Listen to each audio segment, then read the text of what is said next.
Welcome back to Singapore, friends. This island city-state in Southeast Asia is one of the smallest countries in the world and one of my favorite places on Earth. In this episode, we're going to explore the not-so-small Little India. Packed with amazing temples, world-class shopping, and Michelin star food, it is quite the bustling community. This fantastic ethnic enclave has quickly become one of my favorite destinations while in country. And we are going to enjoy the most amazing Thanksgiving dinner I've ever had in my life. My mouth is salivating just thinking about it. Let's get going.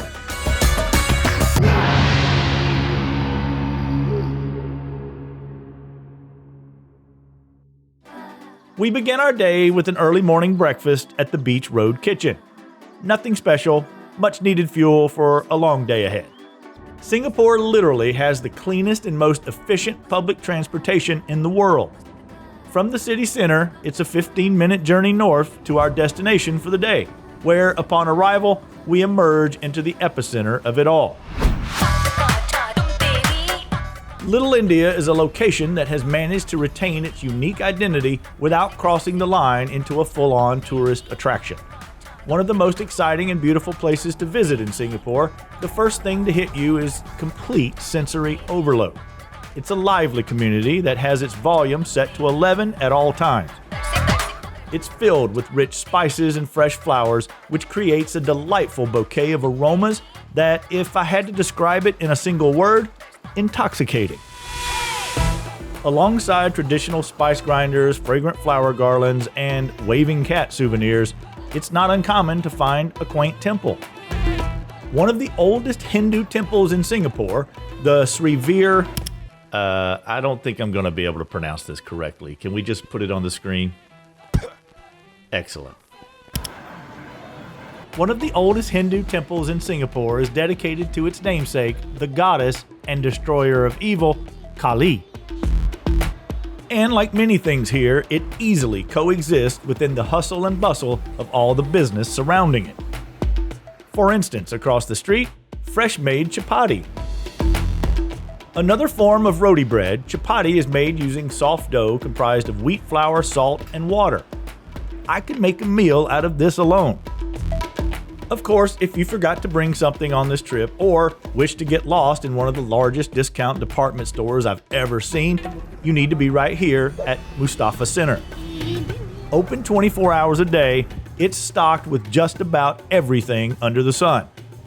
Selling more than 300,000 items and spanning 400,000 square feet across 8 floors, you can seriously find anything here.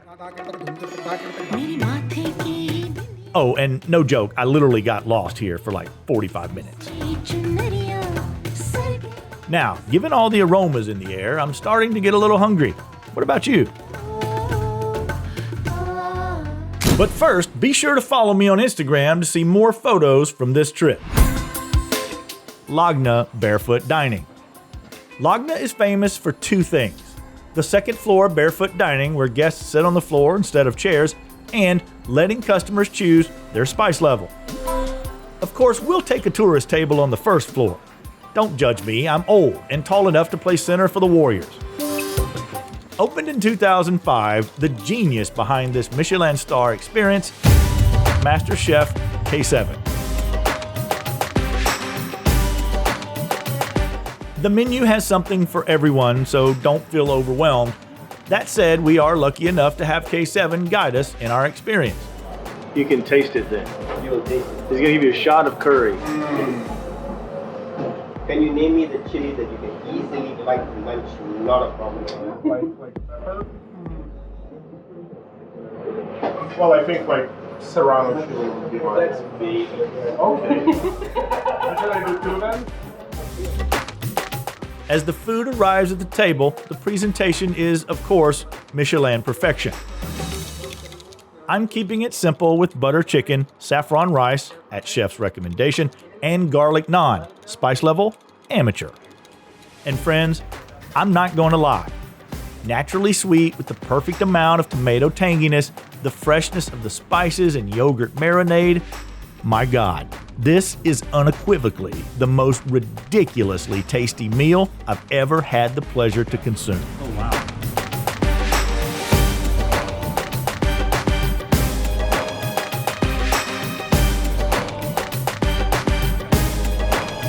Thank you for this unbelievable experience, Chef. Anything that six.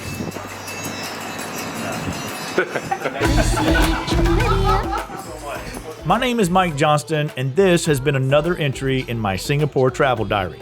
If you've enjoyed it, please like, subscribe, and even share this video with your friends. It helps me, and I really appreciate it.